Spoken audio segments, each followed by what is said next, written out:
Hello friends, तो आज की इस वीडियो में हम बात करेंगे क्या हम 20-30 आईसी की जगह 20-50 लगा सकते हैं। इसके बारे में क्या हमारा इम्प्रूवमेंट आएगा, 20-30 की जगह 20-50 लगाने से क्या हमारा इम्प्रूवमेंट आएगा, क्या हम ज्यादा साउंड पा सकते हैं। यहाँ पे जैसा कि आप सभी लोग जानते हो कि 20-30 और 20-50 में काफी ज्यादा अंतर है।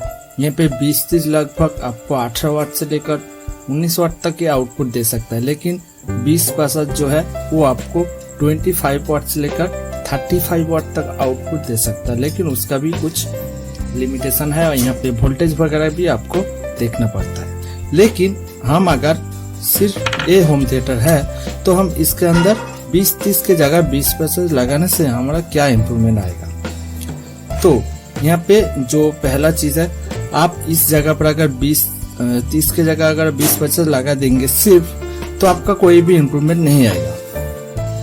क्यों नहीं आएगा? यहाँ पे जो फीडबैक रेजिस्टेंस रहता है, यहाँ पे वोल्टेज के हिसाब से फीडबैक रेजिस्टेंस सेट होता है, तो उस हिसाब से आप अगर 20-30 20-50 जो भी लगाएंगे आपका कोई भी इम्प्रूवमेंट नहीं आएगा। तो ये तो रही यहाँ पे रेजिस्टेंस की बात। लेकिन 20-30 जो है यहाँ पे आपका 18 वोल्ट पर काम करता है, इससे ज्यादा अगर देंगे तो आपका आईसी का नुकसान हो सकता है। लेकिन 20-50 लगभग 22 वोल्ट तक वोल्टेज पर ऑपरेट हो सकता है। तो 18 और 22 लगभग 4 वोल्ट का डिफरेंस है। दिखने में छोटा डिफरेंस है, लेकिन ये 4 वोल्ट में आपका जो आउटपुट पावर है वो भी डिपेंड करता है। यहाँ पे अगर आप वही वोल्टेज देंगे, यहाँ पे आप रेजिस्टेंस को आपने चेंज कर दिया, लेकिन यहाँ पे वोल्टेज आप जो 17-18 वोल्ट है 20-30 का वही देंगे, तो आपका इम्प्रूवमेंट उतना ज्यादा नहीं आएगा। क्योंकि यहाँ पे जो 20-50 है, यहाँ पे ज्यादा आउटपुट इसलिए आता है क्योंकि यहाँ पे ऑपरेटिंग वोल्टेज भी ज्यादा होता है, इसलिए 20-50 आईसी ज्यादा आउटपुट दे पाता है। लेकिन आपका अगर ऑपरेटिंग वोल्टेज ही कम होगा तब ये जो ज्यादा आउटपुट है वो नहीं दे सकता। तो ये तरह ही ट्रांसफर का वोल्टेज आपको ज्यादा करना होगा, तभी आप यहाँ पे 20-50 से का जो आउटपुट है वो पा सकते हो। तो ये तो रही प्राइस, आपके लिए ज्यादा खर्च हो जाएगा।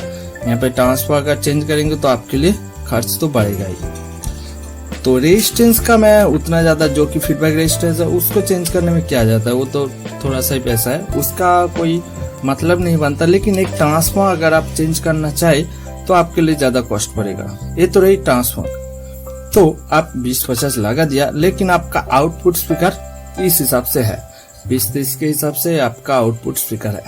तो आउटपुट स्पीकर का भी वाट बढ़ाना चाहिए, तभी आप ज्यादा साउंड पा सकते हो।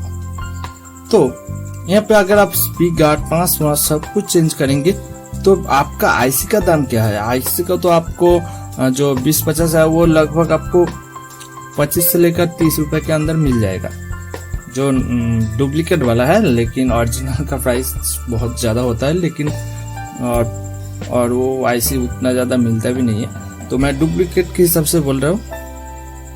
तो आप स्पीकर का प्राइस चेंज, मतलब आप तो स्पीकर का वाट ऐसे नहीं बढ़ा सकते, आपको स्पीकर को ही चेंज करना पड़ेगा, साइज वही रखना है, उसका वाट आपको चेंज करना पड़ेगा। ट्रांसफर में आपको ट्रांसफर का भी वाट जो है वो बढ़ाना पड़ेगा, यहाँ पे वोल्टेज बढ़ाना होगा, उसके साथ साथ एम्पियर भी थोड़ा सा इंक्रीज करना होगा। तो एट द एंड आप एक 15 रुपए का आईसी के बदले 30 रुपए का आईसी लगाएंगे, उसका इम्प्रूवमेंट, जो आउटपुट इम्प्रूवमेंट पाने के लिए आपको इससे भी ज्यादा खर्च करना होगा। ट्रांसफर प्लस स्पीकर और जो सैटेलाइट स्पीकर वगैरह है उसको भी अगर चेंज करेंगे आपके लिए ज्यादा अच्छा होगा। और एक चीज मैं यहाँ पे ऐड करना चाहूंगा, यहाँ पे जो कैपेसिटर होता है, कैपेसिटर जैसा कि यहाँ पे 2200 एमएमडी का कैपेसिटर है, यहाँ पे 25 वोल्ट का है। तो ये जब 25 वोल्ट है तो इसका इनपुट यहाँ पे जो वोल्टेज रहता है लगभग, अगर कोई भी लोड नहीं दिया है, मतलब यहाँ पे स्पीकर नहीं चल रहा है, सिर्फ ये स्टैंड बाई पर है, तो तब यहाँ पे वोल्टेज लगभग 21 वोल्ट तक आ जाती है। तो 21 वोल्ट तो आया, कैपेसिटर है 25 वोल्ट का, जैसा कि यहाँ पे आप देख पा रहे हो। तो यहाँ पे इस कैपेसिटर ये हैंडल कर लेगा। लेकिन जब यहाँ पे आप बड़ा ट्रांसफर लगाएंगे तब यहाँ पे जो उसका 22 वोल्ट यहाँ पे ऑपरेटिंग वोल्टेज है, जब यहाँ पे लोड नहीं होगा तो 25 से ऊपर जा सकता है। तो उसके लिए आप यहाँ पे 35 वोल्ट का एक कैपेसिटर लगाना होगा। मतलब 2 कैपेसिटर यहाँ पे 35 वोल्ट का ही होना चाहिए। उससे अगर कम होगा तो वो किसी भी टाइम खराब हो सकता है। तो यहाँ पे कैपेसिटर को भी आपको चेंज करना होगा ट्रांसफार्मर के साथ साथ। तो काफी ज्यादा यहाँ पे आपको खर्च करना होगा, तभी आप यहाँ पे तो आपको ये दोनों ही चेंज करना होगा, तभी आप यहाँ पे 22 वोल्ट पर ऑपरेट कर सकते हो 2050 आईसी को। लेकिन अगर आप कैपेसिटर नहीं चेंज किए तो आपका किसी भी टाइम एयर कैपेसिटर खराब हो सकता है। जैसे कि आप यहाँ पे वोल्टेज भी बढ़ाना होगा और एम्पियर भी बढ़ाना होगा, तो यहाँ पे तब 2200 mFD कैपेसिटर से काम नहीं चलेगा। तब इसके लिए आपको 4700 mFD का कैपेसिटर लेना चाहिए। एट द एंड आपका पॉइंट ये आता है कि आप 20-30 जगह पर 2050 लगाने से उतना ज्यादा इम्प्रूवमेंट नहीं पा सकते सिर्फ आईसी चेंज करके। यहाँ पे और भी बहुत सारा कुछ चेंज करना पड़ेगा, तभी आप इम्प्रूवमेंट पा सकते हो। तो एट द एंड ये तो ज्यादा आपके लिए फायदेमंद नहीं रहेगा। लेकिन अब अगर ऐसा चाहते हो कि जो आपका 20-30 है वहाँ पे वो अगर ज्यादा खराब हो रहा है और किसी कारण ट्रांसफार्मर का वोल्टेज थोड़ा सा हाई है, 17 से ज्यादा है, 18 से ज्यादा, लगभग 19-20 तक उसका ट्रांसफार्मर का आउटपुट वोल्टेज है, तब आप 2050 वहाँ पे लगाइए। क्योंकि ट्रांसफार्मर का वोल्टेज हाई है इसलिए वो आईसी ज्यादा खराब हो रहा है। लेकिन जब हम यहाँ पे 2050 लगाएंगे, क्योंकि उसका ऑपरेटिंग वोल्टेज 22 वोल्ट तक है, तो इसलिए वहाँ पे 2050 ज्यादा अच्छे से काम कर पाएगा।